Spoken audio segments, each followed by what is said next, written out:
जय राधा माधव कुंज बिहारी। जय गोपी जन वल्लभ गिरिवरधारी। यशोदानंदन व्रज जन रंजन यमुना तीर वनचारी। जय राधा माधव कुंज बिहारी। हरे कृष्ण कृष्ण कृष्ण हरे हरे, हरे राम राम राम हरे हरे। हरे कृष्ण कृष्ण कृष्ण हरे हरे, हरे राम राम राम हरे हरे। जय राधा गोकुलानंद राधे। जय गौर निताय जय गौर निताय। जय जगन्नाथ बलदेव जय सुभद्रा। जय जय प्रभुपाद जय जय प्रभुपाद। निताई गौर हरि बोल निताई गौर हरि बोल। जय ओम विष्णुपाद परमहंस परिव्राजकाचार्य स्तोत्र शत श्री श्रीमद अभय चरणारविंद भक्ति वेदांत स्वामी श्रील प्रभुपाद की जय। इस्कॉन बीबीटी संस्थापक आचार्य श्रील प्रभुपाद की जय। श्री श्री राधा गोकुलानंद भगवान की जय। श्री श्री जगन्नाथ बलदेव सुभद्रा महारानी की जय। श्री श्री गौर निताई की जय। उपस्थित भक्तवृंद की जय। उपस्थित भक्तवृंद की जय। उपस्थित भक्तवृंद की जय। श्री श्री गुरु गौरांग की जय। ओम नमो भगवते वासुदेवाय। ओम नमो भगवते वासुदेवाय। ओम नमो भगवते वासुदेवाय। ग्रंथराज श्रीमद् भागवतम चौथा स्कंद पहला अध्याय श्लोक क्रमांक 1। अध्याय का शीर्षक है मनु की पुत्रियों की वंशावली।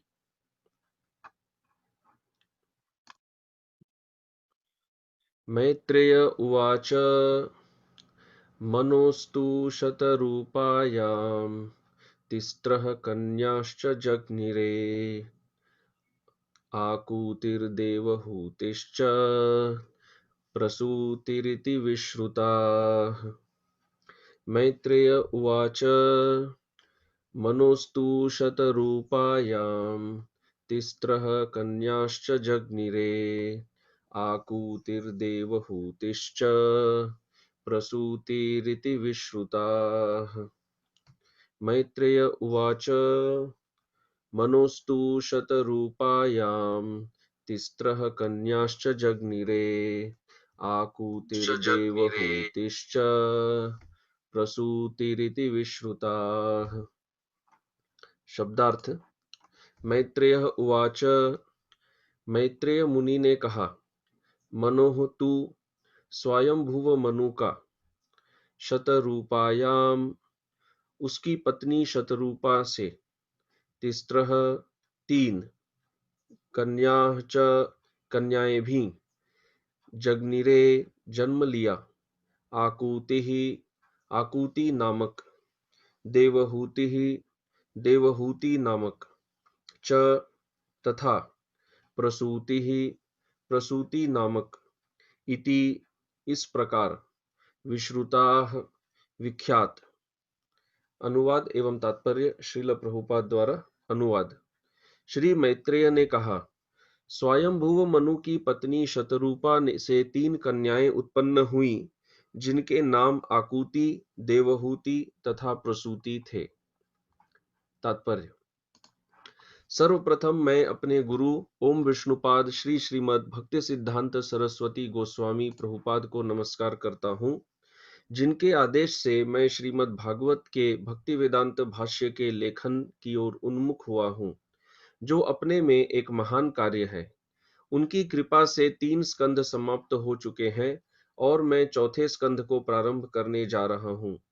मैं भगवान चैतन्य को सादर नमस्कार करता हूँ, जिन्होंने 500 वर्ष पूर्व भागवत धर्म के इस कृष्ण भावनामृत आंदोलन का शुभारंभ किया। उन्हीं के माध्यम से मैं चहों गोस्वामियों को और तब दिव्य युगल राधा तथा कृष्ण को नमस्कार करता हूँ, जो वृंदावन में गोपों एवं ब्रज भूमि की गोपिकाओं के साथ निरंतर विहार करते हैं। मैं समस्त भक्तों तथा परमेश्वर के समस्त सेवकों को सादर नमस्कार करता हूँ। श्रीमद् भागवत के चतुर्थ स्कंध में 31 अध्याय हैं और इन समस्त अध्यायों में ब्रह्मा तथा मनुओं द्वारा की गई गौण सृष्टि का वर्णन हुआ है। परमेश्वर स्वयं अपनी भौतिक शक्ति को क्रियाशील बनाकर वास्तविक सृष्टि करते हैं और तब ब्रह्मांड के प्रथम जीव ब्रह्मा उनके आदेश से विभिन्न लोकों तथा उनके वासियों को उत्पन्न करने का प्रयास करते हैं और मनु जैसी अपनी संतान तथा जीवों के अन्य जनकों के द्वारा जनसंख्या की वृद्धि करते हैं, जो परमेश्वर के आदेश से निरंतर कार्यशील रहते हैं। चतुर्थ स्कंध के प्रथम अध्याय में स्वयंभुव मनु की 3 पुत्रियों तथा उनके वंशजों का वर्णन है। अगले 6 अध्यायों में राजा दक्ष द्वारा यज्ञ किए जाने और उसके विध्वंस किए जाने का वर्णन है। तत्पश्चात 5 अध्यायों में महाराज ध्रुव के चरित्र का वर्णन हुआ है। फिर अगले 11 अध्यायों में राजा पृथु का चरित्र तथा अन्य 8 अध्यायों में प्रचेता राजाओं के कार्यकलापों का वर्णन हुआ है। जैसा कि इस अध्याय के प्रथम श्लोक में कहा गया है, स्वयंभुव मनु के 3 कन्याएं थीं, जिनके नाम थे आकुति, देवहूति तथा प्रसूति। इन तीनों पुत्रियों में से देवहूति का वृत्तांत उनके पति कर्दम मुनि तथा उनके पुत्र कपिल मुनि के समेत पहले ही दिया जा चुका है। इस अध्याय में प्रथम पुत्री आकुति के वंश का विशेष रूप से वर्णन किया जाएगा। स्वयंभू मनु ब्रह्मा के पुत्र थे। ब्रह्मा के अन्य कई पुत्र थे, किंतु मनु का विशेष उल्लेख सबसे पहले इसलिए होता है क्योंकि वे भगवान के परम भक्त थे। इस श्लोक में च शब्द भी आया है, जो यह सूचित करता है कि स्वयंभू मनु के इन 3 पुत्रियों के अतिरिक्त 2 पुत्र भी थे। ओम अज्ञानतिमिरान्धस्य ज्ञानाञ्जनशलाकया चक्षुरुन्मीलितं येन तस्मै श्रीगुरवे नमः। श्रीचैतन्यमनोभीष्टं स्थापितं येन भूतले स्वयं रूपः कदा मह्यं ददाति स्वपदान्तिकम्। वन्देऽहं श्रीगुरोः श्रीयुतपदकमलं श्रीगुरून् वैष्णवांश्च श्रीरूपं साग्रजातं सहगण रघुनाथान्वितं तं सजीवं साद्वैतं सावधूतं परिजनसहितं कृष्णचैतन्यदेवं श्रीराधा कृष्णपादान् सहगण ललिता श्रीविशाखान्वितांश्च। नमः ओं विष्णुपादाय कृष्णप्रेष्ठाय भूतले श्रीमते भक्तिवेदांत स्वामिन् इति नामिने। नमस्ते सारस्वते देवे गौरवाणी प्रचारिणे निर्विशेष शून्यवादी पाश्चात्य देश तारिणे। हे कृष्ण करुणा सिंधो दीनबंधो जगतपते गोपेश गोपिका कांत राधा कांत नमोस्तुते। तप्त कांचन गौरांगी राधे वृंदावनेश्वरी वृषभानुसुते देवी प्रणमामि हरिप्रिये। वाञ्छाकल्पतरुभ्यश्च कृपा सिन्धुभ्य एव च पतितानां पावनेभ्यो वैष्णवेभ्यो नमो नमः। जय श्री कृष्ण चैतन्य प्रभु नित्यानंद, श्री अद्वैत गदाधर श्रीवासादि गौर भक्त वृंद। हरे कृष्ण कृष्ण कृष्ण हरे हरे, हरे राम राम राम हरे हरे।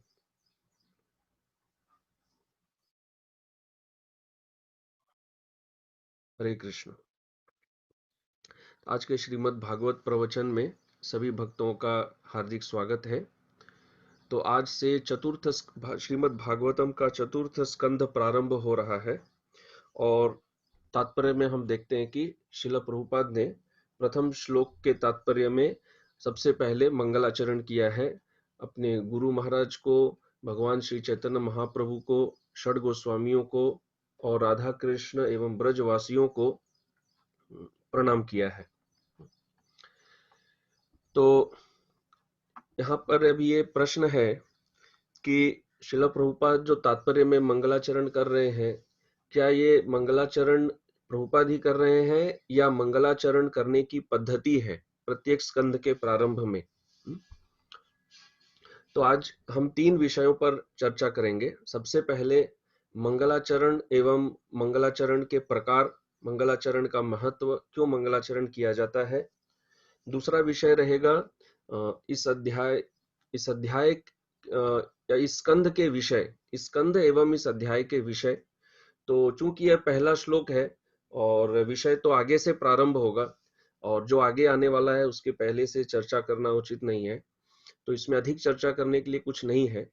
इसीलिए हमने सोचा कि तीसरा स्कंध जो समाप्त हुआ, तीसरे स्कंध में कर्दम ऋषि, माता देवहूति एवं भगवान कपिल देव जिस स्थान में रहते थे, भारत के जिस स्थान में यह तीर्थ स्थान है जहां वो रहते थे और जहां ये सब लीलाएं हुई, जहां भगवान विष्णु भी आए थे, उस स्थान के बारे में हम कुछ जानेंगे।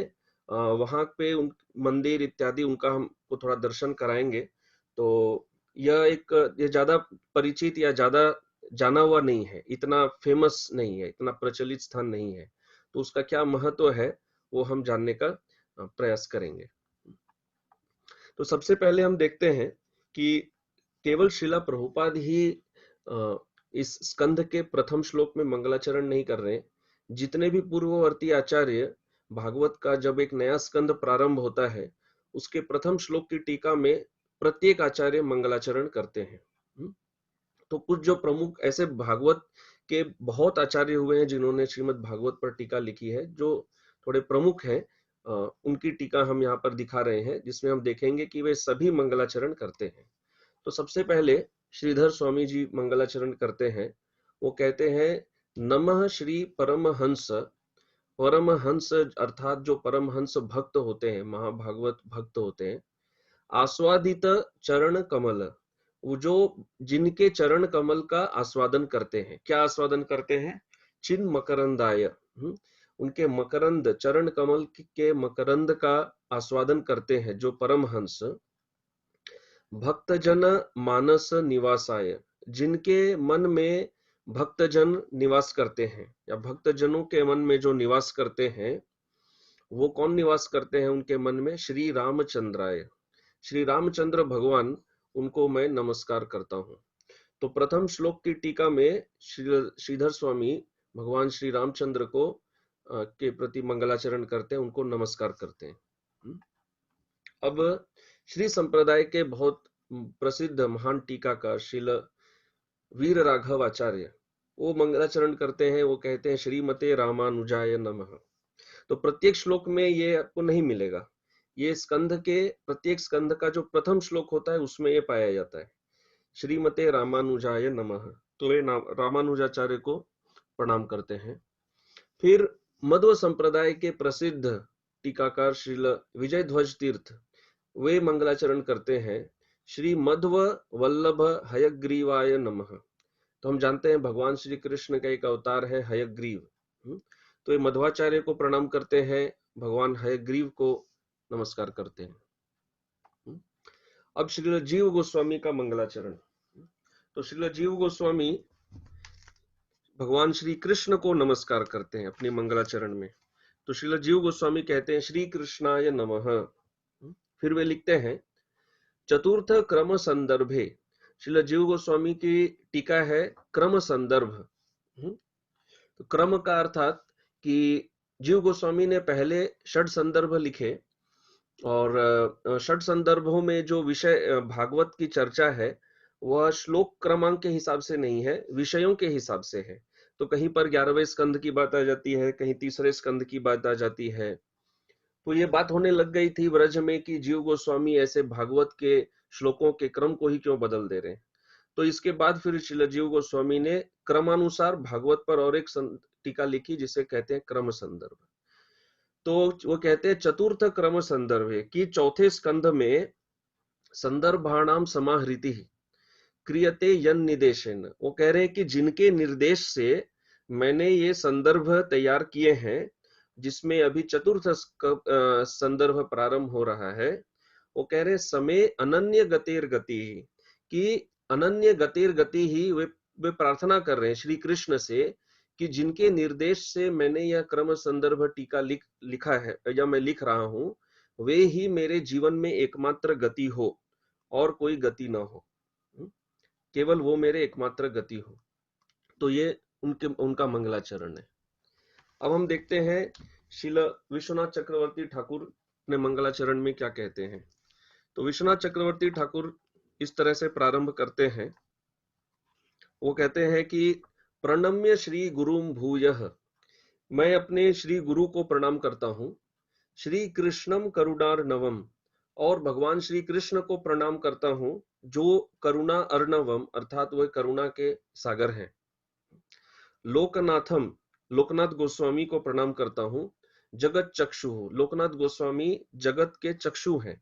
अर्थात कि जगत चक्षु कहने का अर्थ यह है कि हम अपनी स्वयं के चक्षु से भगवान का दर्शन नहीं कर सकते, परंतु वैष्णव आचार्यों के चक्षु से भगवान का दर्शन कर सकते हैं। तो ये वैष्णव आचार्यों की जो टीकाएं हैं ये वास्तव में उनके चक्षु हैं। इन टीकाओं से हम भगवान को समझ सकते हैं, अर्थात उनकी आंखों से हम भगवान को देख सकते हैं, अपनी आंखों से नहीं देख पाएंगे। तो कह रहे हैं लोकनाथम जगत चक्षु हूं, श्री शुकम तम उपाश्रय, और मैं श्री सुखदेव गोस्वामी का आश्रय लेता हूं, उपाश्रय उनका शरण लेता हूं। अब वे कह रहे हैं गोप रामा जन प्राण प्रेयसे अति प्रभुष्णवे, कि तदीय प्रिय दास्याय माम मदीय महम ददे। वो कह रहे हैं कि मेरे पास जो कुछ भी है, मेरा सब कुछ मैं भगवान को समर्पित करता हूं। और भगवान क्या है? वो कह रहे प्राण प्रेय से, भगवान प्राण से भी प्रिय है। प्राण प्रेय से, प्राण से भी प्रिय है। किनको प्रिय है? गोप गोप रामाजन, जो गोप बालक है, जो गोपियां हैं, उनको अपने प्राण से भी प्रिय है श्री कृष्ण।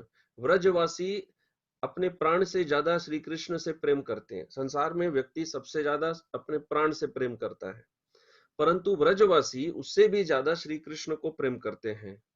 तो मैं ऐसे श्री कृष्ण को अपना सब कुछ न्यौछावर करता हूं, जो व्रजवासियों को उनके प्राण से भी अधिक प्रिय है। और तदीय प्रिय दास्याय, तदीय अर्थात यहाँ पर उनकी सेवा, जो उनके दास है, जो उनके सेवक हैं, उनकी जो सेवा है, उनके प्रति मैं अपना सब कुछ समर्पित करता हूं। इस तरह श्रील विश्वनाथ चक्रवर्ती ठाकुर मंगलाचरण करते हैं। तो ये सिद्ध होता है कि श्रीमद् भागवत के प्रत्येक स्कंध के प्रारंभ में प्रत्येक आचार्य मंगलाचरण करते हैं प्रारंभ में। अब हम इस मंगलाचरण के विषय में थोड़ा चर्चा करने का प्रयास करेंगे। मंगलाचरण का कारण क्या होता है? तो मंगलाचरण दो कारण से मूल रूप से किया जाता है। श्रील बलदेव विद्याभूषण इस तरह समझाते हैं अपने टीका में, निर्विघ्नाय तत्पूर्तये, कि निर्विघ्न, बिना विघ्न के ग्रंथ की पूर्ति हो जाए, अर्थात वह समाप्त हो सके, बीच में ही न रुक जाए, निर्विघ्न हो सके, कोई विघ्न, कोई बाधा के बिना ग्रंथ की समाप्ति हो सके, पहली बात। दूसरी बात कि मंगलाचरण करना शिष्टाचार है। शिष्टाचार अर्थात शिष्ट लोगों का आचार्य, जो शिष्ट होते हैं यह उनका आचार है। तो आगे वे ये बात भी कहते हैं कि शिष्ट कौन है? शिष्ट अर्थात जो वेद परंपरा का पालन करते हैं। जो वेदों का सम्मान नहीं करते, जो वेद परंपरा का पालन नहीं करते, उनको शिष्ट में नहीं लिया जा सकता। तो शिष्टाचार होने के कारण भी मंगलाचरण किया जाता है। प्रत्येक आचार्य ने मंगलाचरण किया है, इसलिए हम भी मंगलाचरण कर रहे हैं। और क्या कारण से कर रहे हैं? कि निर्विघ्न यह ग्रंथ की पूर्ति हो सके। यह मंगलाचरण का कारण है। अब ये प्रश्न उठता है कि मंगलाचरण का क्या कोई प्रमाण है? ऐसा कोई प्रमाण है कि भाई मंगलाचरण करना ही चाहिए? तो वो कहते हैं नचेद इदम अप्रमाणम अफलंच इति वाच्यम, कि ऐसा नहीं है कि मंगलाचरण अप्रमाण है और अफलन है। कि ऐसा नहीं, अर्थ ये है, ऐसा नहीं कह सकते कि मंगलाचरण का कोई प्रमाण ही नहीं है और अफलन कि मंगलाचरण का कोई फल नहीं होता।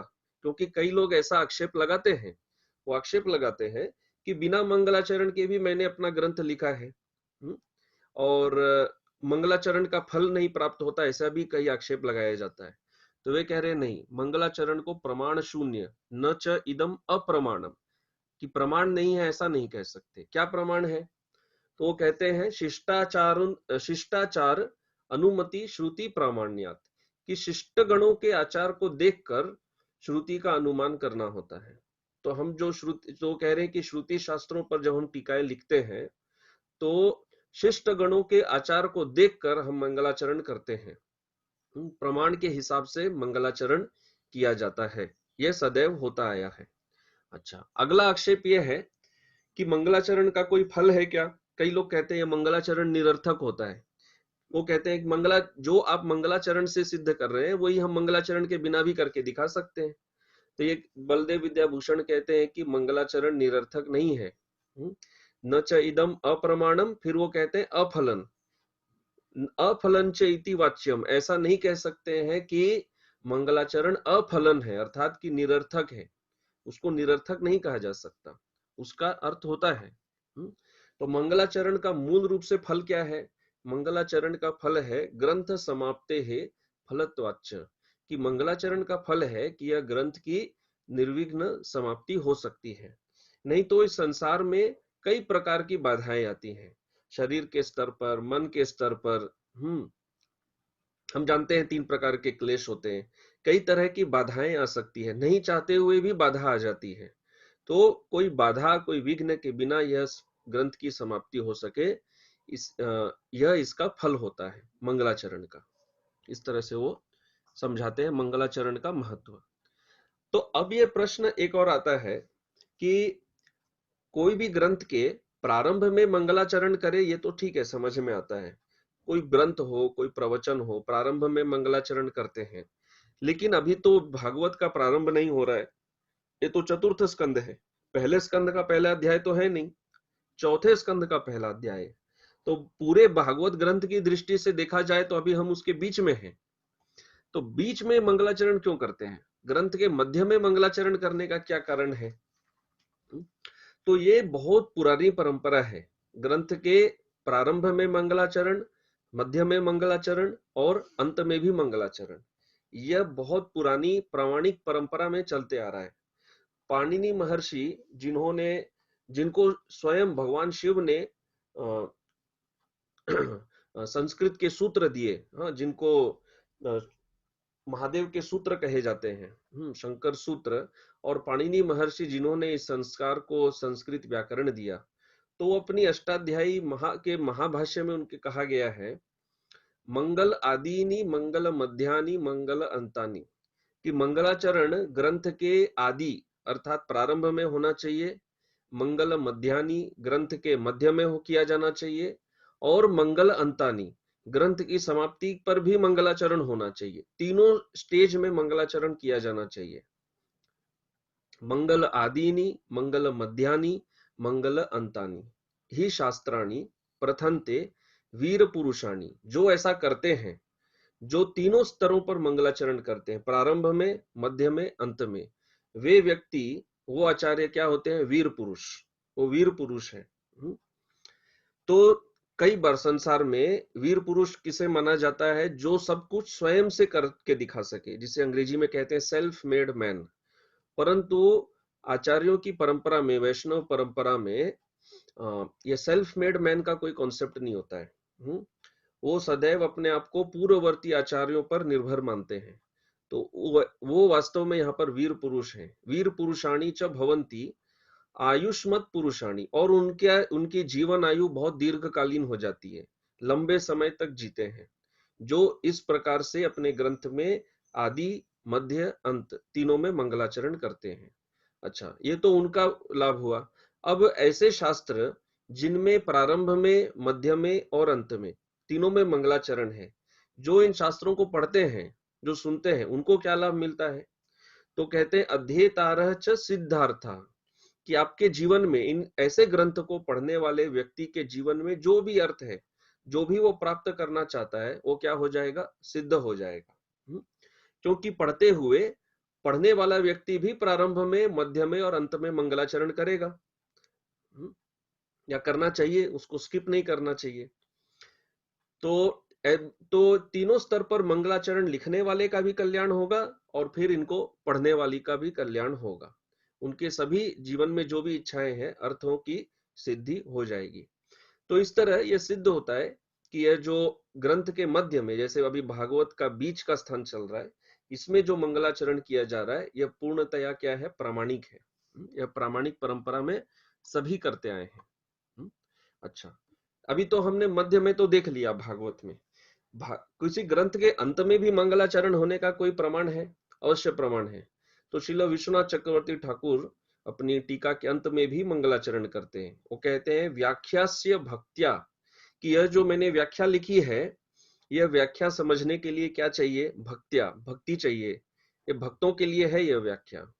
भक्त्या गम्या, कि भक्ति के पथ पे यह समझा जा सकता है ये व्याख्या को। सा श्री गुरु हो कृपयेक्षते, और भक्ति करने के लिए क्या चाहिए? श्री गुरु की कृपा। तो भक्ति भी श्री गुरु की कृपा की अपेक्षा रखती है। बिना गुरु कृपा के भक्ति नहीं हो सकती। इसीलिए तस्मान नमो नमस्तस्मै, इसीलिए मैं उन श्री गुरु को नमस्कार करता हूँ। गुरवे गुरवे नमः। क्यों गुरु को नमस्कार करता हूँ? तो यहाँ पर बड़ा सुंदर ढंग से वो लिखते हैं। वो कहते हैं कि मैं गुरु को इसलिए नमस्कार कर रहा हूं क्योंकि गुरु जो है वो गुरु है। अब इसका क्या अर्थ हुआ कि गुरु गुरु है? गुरु तो गुरु ही है। यहाँ कहने का अर्थ है कि गुरु शब्द का अर्थ होता है भारी, हैवी। तो गुरु अभी किस चीज से भारी होते हैं? गुरु भगवत साक्षात्कार से भारी होते हैं। जो व्यक्ति गुरु नहीं है, वो भी भारी हो सकता है। वो बहुत सारे श्लोक याद करके श्लोकों से भारी हो सकते हैं, बहुत सारे शास्त्र ज्ञान से भारी हो सकते हैं। कई बार ऐसा देखा भी जाता है कि गुरु से ज्यादा श्लोक गुरु के शिष्य को आते हैं। परंतु फिर भी गुरु गुरु होते हैं। क्यों? क्योंकि गुरु का जो वजन है वो साक्षात्कार का वजन होता है। शिष्य का अन्य चीजों का वजन हो सकता है, परंतु गुरु में साक्षात्कार का वजन है। इसलिए वो कहते हैं गुरवे गुरवे नमः। मैं अपने गुरु को इसलिए नमस्कार करता हूं क्योंकि वो गुरु है, अर्थात उनमें भागवत के सभी साक्षात्कारों का बहुत ज्यादा उनके अंदर वजन है। तो उनकी कृपा, उनको नमस्कार करता हूं ताकि उनकी कृपा मिलेगी, और उनकी कृपा मिलेगी तो भक्ति करेंगे, और भक्ति होने से ही यह भागवत की व्याख्या को समझ सकते हैं। तो इस तरह से हम देखते हैं कि अंत में भी मंगलाचरण होता है। चैतन्य चरितामृत का जो प्रभुपाद ने लिखा है, चैतन्य चरितामृत का भाष्य, उसके भी अंतिम श्लोक में आप देखेंगे तो वो श्रील भक्ति सिद्धांत सरस्वती ठाकुर को फिर से मंगलाचरण करते हैं अंत में भी। तो हर जगह यह सिद्ध होता है, मंगल आदिनी, मंगल मध्यानी, मंगल अंतानी, तीनों स्तरों पर मंगलाचरण किया जाता है। तो यह तो एक विषय था। अब हम आगे देखते हैं कि मंगलाचरण कितने प्रकार के होते हैं। तो यह विषय श्री कृष्णदास कविराज गोस्वामी चैतन्य चरितामृत की आदि लीला में समझाते हैं। वास्तव में आदि लीला के जो प्रथम 14 श्लोक हैं, चैतन्य चरितामृत के ही प्रथम 14 श्लोक कह लीजिए, वो केवल मंगलाचरण है। तो कविराज गोस्वामी कहते हैं, ग्रंथेर आरंभे कोरी मंगलाचरण, गुरु वैष्णव भगवान तीनेर स्मरण, कि मैं ग्रंथ के आरंभ में मंगलाचरण करता हूं और 3 व्यक्तियों का स्मरण करता हूं, गुरु का, वैष्णव का और भगवान का। क्यों करता हूं स्मरण? तीनेर स्मरणे होय विघ्न विनाशन। तो जैसा हमने आगे भी देखा, बलदेव विद्याभूषण ने क्या कहा था, मंगलाचरण का कारण क्या है? विघ्न विनाश। बिना विघ्न के ग्रंथ की समाप्ति हो सकेगी, नहीं तो ग्रंथ लिखने में बहुत बाधाएं आ जाएंगी। तो ये भी वही बात कह रहे हैं, तीनेर स्मरणे होय विघ्न विनाशन, अनायासे होय निज वांछित पूरण। अनायासे, बहुत आसानी से, अधिक परिश्रम किए बिना ही अपनी इच्छाओं की पूर्ति हो जाएगी, अनायास हो जाएगी। आगे वे तीन प्रकार के मंगलाचरण कहते हैं। से मंगलाचरण होय त्रिविध प्रकार, कि मंगलाचरण तीन प्रकार के होते हैं। कौन से तीन प्रकार? वस्तु निर्देश, आशीर्वाद, नमस्कार। ये तीन प्रकार के मंगलाचरण होते हैं। एक को कहते हैं वस्तु निर्देश। वस्तु निर्देश अर्थात ग्रंथ के विषय को बताना। आशीर्वाद, जो पढ़ने वाले हैं, सुनने वाले हैं, उनको आशीर्वाद देना। और नमस्कार, हरि गुरु वैष्णवों को नमस्कार करना। तो ये तीन प्रकार के मंगलाचरण होते हैं। तो अब कविराज गोस्वामी यहाँ कह रहे हैं कि मैंने कैसे कैसे मंगलाचरण किया। अभी कविराज गोस्वामी ने 14 श्लोक किए मंगलाचरण के, तो इसमें कौन सा क्या मंगलाचरण है वो भी बताना होगा। तो सब बातें वो समझा रहे हैं। वो कहते हैं, प्रथम दुई श्लोके इष्ट देव नमस्कार, कि चैतन्य चरितामृत के जो पहले 2 श्लोक हैं वो कौन से श्रेणी के मंगलाचरण है? नमस्कारात्मक। वो नमस्कार वाले मंगलाचरण है, इसको नमस्कारात्मक कहते हैं। अच्छा, नमस्कार भी 2 प्रकार के होते हैं। कौन से 2 प्रकार? वो लिखते हैं, सामान्य विशेष रूपे द्वितो प्रकार। 2 प्रकार के नमस्कार वाले मंगलाचरण होते हैं। एक होता है सामान्य नमस्कार और एक होता है विशेष नमस्कार। तो चैतन्य चरितामृत का जो पहला श्लोक है यह सामान्य नमस्कार है। वंदे गुरु नीश भक्तान ईशम ईशावतारकान तत्प्रकाशांश तत्शक्ति कृष्ण चैतन्य संज्ञकम। तो यहाँ पर कविराज गोस्वामी साधारण साधारण नहीं कह सकते, सामान्य नमस्कार कर रहे हैं। तो वो किनकी वंदना कर रहे हैं? वंदे गुरुन, वो अपने गुरुओं की, सभी गुरुओं की वंदना कर रहे हैं। और ईश भक्तान, वे भगवान के भक्तों की वंदना कर रहे हैं। ईश भक्तान ईशम ईशावतार, भगवान के अवतारों की वंदना कर रहे हैं। तत् प्रकाशांश, और उनकी कलाओं की वंदना कर रहे हैं। तत्शक्ति ही, भगवान की शक्तियों की। और फिर स्वयं भगवान श्री कृष्ण चैतन्य महाप्रभु, इन सभी की वंदना वे करते हैं।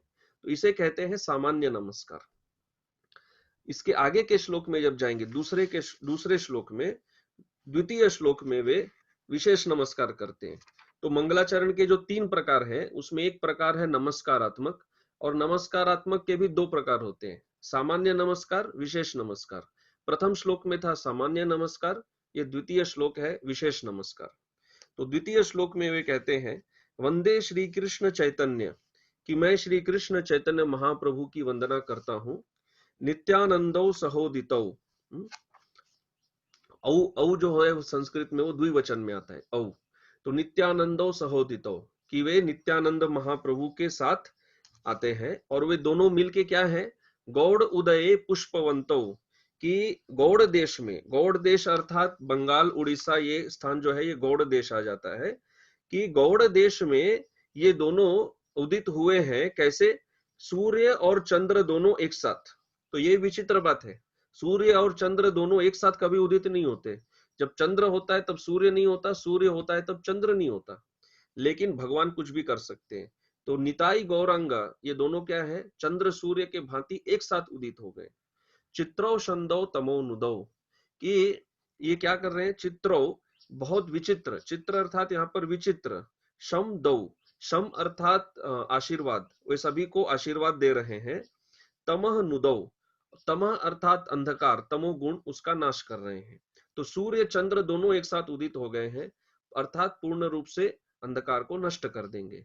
तो यह है विशेष नमस्कार, विशेष रूप से चैतन्य महाप्रभु नित्यानंद प्रभु को नमस्कार कर रहे हैं। तो ये 2 श्लोक जो थे ये नमस्कारात्मक मंगलाचरण थे।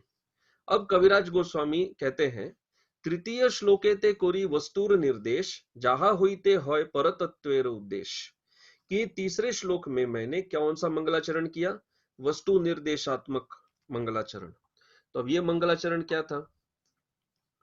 तो यहाँ पर चैतन्य चरितामृत का जो विषय है, वस्तु निर्देश अर्थात विषय को समझाना, कि जब आप कोई भी ग्रंथ लिख रहे हैं तो इस ग्रंथ में हम क्या चर्चा करने वाले हैं, क्या विषय आने वाला है, उसको पहले से बताएंगे। ताकि जो पढ़ने वाले हैं उनको क्लियर रहे कि हम आगे क्या पढ़ने वाले हैं। और अगर उन्हें इस विषय में रुचि ना हो तो वो छोड़ दें, और जिन्हें रुचि हो वही आगे पढ़ते रहें। तो यहाँ कहते हैं यद अद्वैतम ब्रह्म उपनिषदि तदप्यस्य तनुभा, कि जिनकी ब्रह्म ज्योति के बारे में उपनिषदों में कहा गया है, वो ब्रह्म ज्योति क्या है? वह ब्रह्म ज्योति उनकी अंग की कांति है। तदप्यस्य तनुभा, अंग कांति है, इस तरह से कर रहे हैं। यह आत्मा अंतर्यामी पुरुष इति, और यही भगवान को अंतर्यामी परमात्मा भी कहा जाता है। सो अस्यांश विभव, ये स्वयं भगवान के अंश हैं, ये परमात्मा। षड ऐश्वर्य है पूर्णो यह भगवान, और ब्रह्म और परमात्मा के बाद उनका भगवत स्वरूप भी है, स्वयं भगवान भी है। जो भगवान क्या है? षड ऐश्वर्य पूर्ण। तो ब्रह्म ज्योति में ऐश्वर्य नहीं होते, परमात्मा भी षड ऐश्वर्य पूर्ण नहीं होते, लेकिन स्वयं भगवान षड ऐश्वर्य पूर्ण होते हैं। तो षड ऐश्वर्य है पूर्णो यह भगवान स स्वयं, और ये स्वयं भगवान कौन है? न चैतन्यात कृष्णात जगति परतत्वम परमिह, कि ये परम तत्व श्री कृष्ण स्वयं श्री चैतन्य महाप्रभु है। तो जैसे भागवत का विषय क्या है? ब्रह्मेति परमात्मेति भगवान इति शब्दते, कि एक ही भगवान के को तीन स्तर में समझना, ब्रह्म, परमात्मा, भगवान। तो यहाँ पर कविराज गोस्वामी भी यही कह रहे हैं, इस ग्रंथ का भी यही विषय है, परंतु अलग तरह से समझा रहे कि वह ब्रह्म और कुछ नहीं, उनके शरीर की आभा है, अंग कांति है, और शरीर से निकलने वाला प्रकाश है, और जो अंतर्यामी परमात्मा है वो उनके अंश है, और वो स्वयं षडैश्वर्य पूर्ण भगवान है। तो ये है ग्रंथ का विषय, इसे कहते हैं वस्तु निर्देश मंगलाचरण। अब वे कहते हैं तीसरे प्रकार के मंगलाचरण के बारे में, जिसे कहते हैं आशीर्वादात्मक। चतुर्थ श्लोके ते कोरी जगते आशीर्वाद, सर्वत्र मागिए कृष्ण चैतन्य प्रसाद। चौथे श्लोक में मैंने आशीर्वादात्मक मंगलाचरण किया, और आशीर्वाद क्या मांग रहा हूं? सभी, इस ग्रंथ को सभी जो पढ़ने वाले हैं उनके लिए कृष्ण चैतन्य महाप्रभु का प्रसाद अर्थात उनकी कृपा। तो ये बहुत प्रसिद्ध श्लोक है। अनार्पित चरिम चिराज करुणा यावतीर्ण कलो, समर्पयितमुन्नतोज्ज्वल रसाम स्वभक्ति श्रियम, हरि पुरट सुंदर द्युति कदम्ब संदीपितः, सदा हृदय कंदरे स्फुरतु वह शची नंदन। तो ये विदग्ध माधव का श्लोक है, श्रील रूप गोस्वामी द्वारा रचित। तो यहाँ पर वे आशीर्वाद ले रहे हैं भगवान से, कह रहे हैं कि जो भगवान स्वयं श्रीमती शची देवी के पुत्र हैं, वे प्रार्थना कर रहे हैं कि वे आपके हृदय में जो भी पढ़ रहे हैं उनको आशीर्वाद दे रहे हैं, कि वो स्वयं भगवान चैतन्य महाप्रभु जो शची माता के पुत्र हैं, वे सदा हृदय कंदरे स्फुरतु, वे सदा आप हृदय कंदरे अर्थात हृदय के सबसे अंतर भाग में वे स्थित हो जाएं। और वे चैतन्य महाप्रभु क्या है? वे उनकी अंग कांति कैसी है? स्वर्ण की जैसी है, स्वर्ण की तरह चमक रहे हैं। और कलयुग में उन्होंने अवतार लिया है, क्या करने के लिए? करुणा यावतीर्ण कलो, कलयुग में करुणा बांटने के लिए उन्होंने अवतार किया है। ऐसी करुणा जो किसी और अन्य अवतार में ने नहीं बांटी है। और उनकी कृपा क्या है? ये करुणा है क्या? क्या करुणा है? क्या वो मुफ्त में सबको भोग विलास दे रहे हैं? नहीं, उनकी करुणा क्या है? सबसे उत्कृष्ट स्तर की भक्ति। और सबसे उत्कृष्ट स्तर की भक्ति अर्थात कौन से रस की भक्ति? मधुर रस वाली भक्ति। मधुर रस की जो भक्ति है, जो वृंदावन का सर्वश्रेष्ठ रस है, जो सब सर्वश्रेष्ठ भाव है, उसको वो बांट रहे हैं। यह उनकी सर्वश्रेष्ठ करुणा है। किसी और अवतार ने व्रज प्रेम या वृंदावन का जो मधुर रस का प्रेम है वो नहीं बांटा। वो केवल एक ही व्यक्ति करते हैं, वो है स्वयं भगवान श्री चैतन्य महाप्रभु। स्वयं भगवान श्री कृष्ण भी ये नहीं करते, श्री चैतन्य महाप्रभु करते हैं। तो कविराज गोस्वामी आशीर्वाद दे रहे हैं कि आप सभी के हृदय में, पढ़ने वालों के हृदय में ये स्फुरित हो, हृदय के कंदर में, हृदय के सबसे अंदर में चैतन्य महाप्रभु की यह करुणा। तो यह था तीसरे प्रकार का मंगलाचरण, जो है आशीर्वादात्मक मंगलाचरण। तो यह एक विषय था। अब हम वापस से एक बार प्रभुपाद जी के तात्पर्य में जाते हैं, और हम देखेंगे प्रभुपाद भी इसी प्रकार से मंगलाचरण कर रहे हैं। तो तात्पर्य का यदि प्रथम अनुच्छेद हम पढ़ेंगे, तो यहाँ पर श्रीला प्रभुपाद नमस्कारात्मक मंगलाचरण कर रहे हैं। वो गुरु को नमस्कार कर रहे हैं, चैतन्य महाप्रभु को नमस्कार कर रहे हैं, राधा कृष्ण को नमस्कार कर रहे हैं। और फिर जो अगला परिच्छेद है, यहाँ पर वस्तु निर्देश कर रहे हैं। वस्तु निर्देश की इस स्कंध में क्या आने वाला है, इस स्कंध के विषय क्या है। तो यह जो भाग है श्रीला प्रभुपाद ने एज इट इज यथारूप विश्वनाथ चक्रवर्ती ठाकुर से लिया है, वो भी हम आगे देखेंगे। तो ये दो प्रकार के मंगलाचरण इसमें हैं। अब हम आते हैं अगले विषय में, जो है कि इस ग्रंथ का विषय क्या है, वस्तु निर्देश। तो पद्म पुराण में श्रीमद् भागवत के प्रत्येक स्कंद को भगवान श्री कृष्ण के का एक अंग के, उनके स्वरूप के एक अंग के रूप में तुलना की गई है पद्म पुराण में। तो पद्म पुराण में यहाँ पर कहा गया है,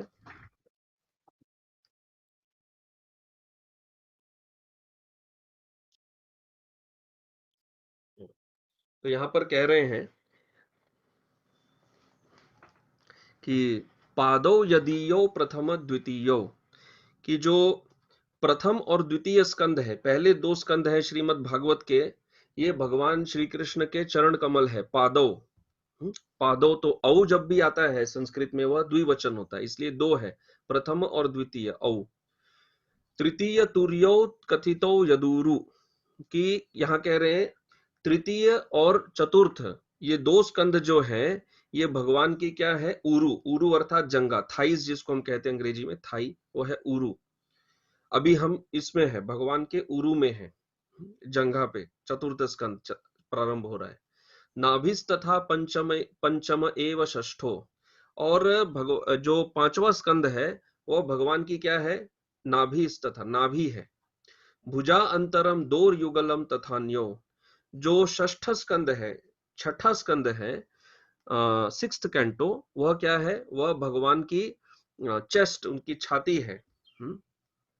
सातवां और आठवां स्कंद जो है, ये भगवान की भुजाएं हैं। दोर युगलम भुजांतरम, ये भगवान की भुजाएं हैं। कंठस्तु राजन नवमो यदियो, और यहां कह रहे हैं कि हे राजन, नवम स्कंद जो है यह भगवान का कंठ है, नवम स्कंद। मुखारविंदम दशमम प्रफुल्लम, और जो दशम स्कंद है वह भगवान का सुंदर मुखारविंद है, दशम स्कंद। एकादशो यश्च ललाट पट्टम, एकादश स्कंद, 11वां स्कंद भगवान का ललाट है, अर्थात फोरहेड, सिर। शिरोपि यद्वादश एव भाति, और द्वादश स्कंद जो अंतिम स्कंद है वो भगवान का सिर है। तो इस तरह यह सिद्ध होता है, यदि भगवान श्री कृष्ण का हम पूर्णतया दर्शन चाहते हैं, दर्शन तो हम भगवान का करते ही हैं, स्वरूप दर्शन, परंतु पूर्णतया, जैसे भगवान गीता में कहते हैं, यो माम एवेति तत्वतः, भगवान कहते हैं तत्वतः। तो यदि तत्वतः भगवान का दर्शन करना है, तो एक एक एक एक करके 12 स्कंधों का श्रवण कीर्तन अध्ययन अच्छे से करना चाहिए। तो ये करने से भगवान के चरण कमल से लेके भगवान के सिर तक संपूर्ण तत्वतः दर्शन होगा। वास्तव में समझेंगे कि जिनका हम दर्शन कर रहे हैं ये है कौन। और ये ऐसा दर्शन होगा जिसमें हम अपनी चक्षु से भगवान का दर्शन नहीं कर रहे हैं, सब श्रेष्ठतम आचार्यों, व्यासदेव, सुखदेव गोस्वामी इत्यादि, उनकी चक्षु से भगवान का स्वरूप दर्शन करेंगे।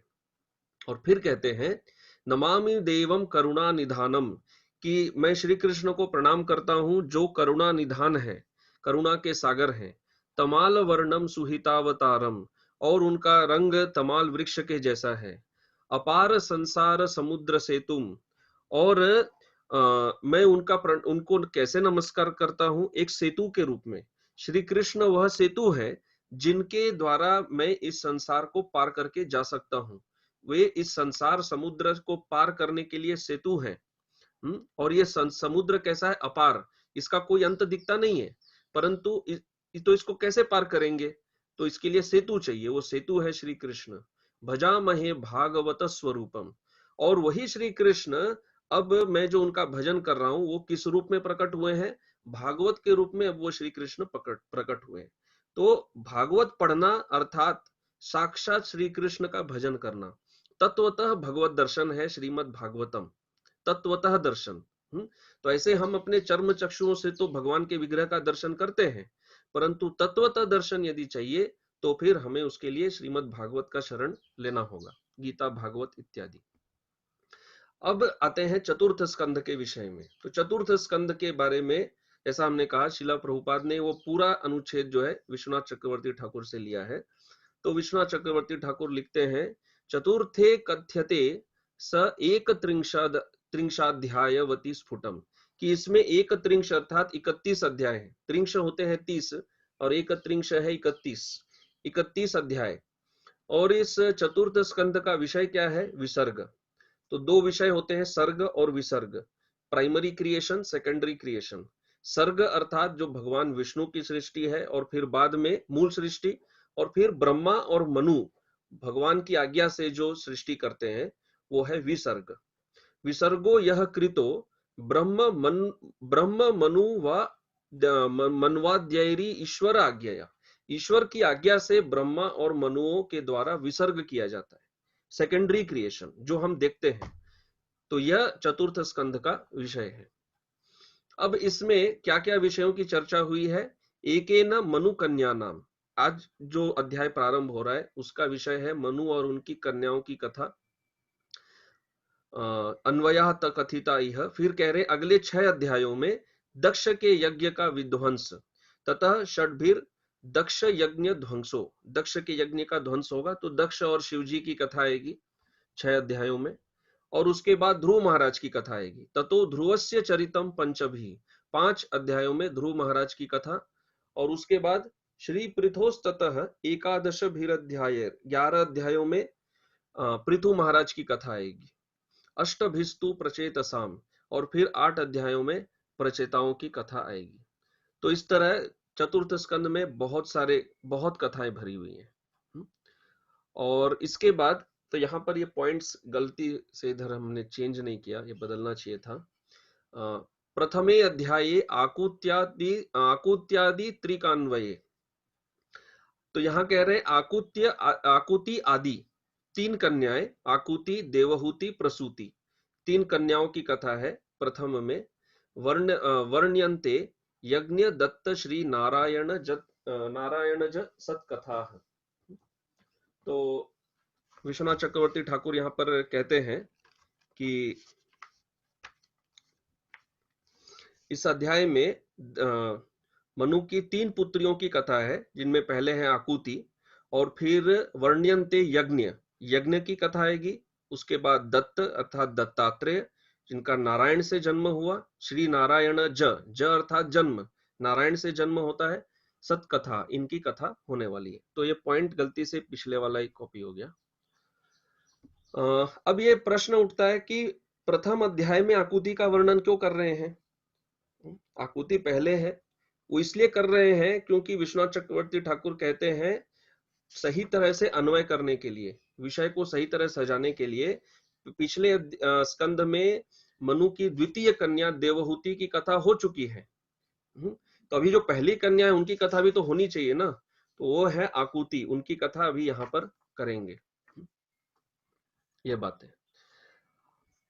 और एक महत्वपूर्ण बात यहाँ पर यह है, ब्रह्मा जी के तो बहुत सारे पुत्र हुए, इन पुत्रों में मनु की कथा इतनी ज्यादा क्यों है, इतनी विस्तार में? सबसे पहले मनु की कथा क्यों करते हैं, स्वयंभू मनु की? तो आज का यदि आप भागवत का श्लोक देखेंगे, उसमें कह रहे हैं मनोस्तु, तू अर्थात परंतु। तो विश्वनाथ चक्रवर्ती ठाकुर ऐसा समझाते हैं, ये तू परंतु इसलिए कहा जा रहा है कि बहुत पुत्र हैं, परंतु अर्थात तू, परंतु मनु इनमें सर्वश्रेष्ठ है, मनु उत्कृष्ट भक्त है। ब्रह्मणः पुत्राणाम मध्य, ब्रह्मा जी के पुत्रों के मध्य में मनोस्तुति तू शब्देन, मनु के लिए तू शब्द प्रयोग किया जा रहा है। और भी तो पुत्र है, मरीच्यादिभ्यस्तस्य, मरीच इत्यादि और भी पुत्र है, लेकिन मनु का विशेष उल्लेख क्यों है? भक्ति उत्कर्षः सूचित। इससे यह सिद्ध होता है क्योंकि मनु श्रेष्ठ भक्त है, क्योंकि वो उत्कृष्ट भक्त है, इसीलिए पहले मनु महाराज के बारे में बताया जा रहा है।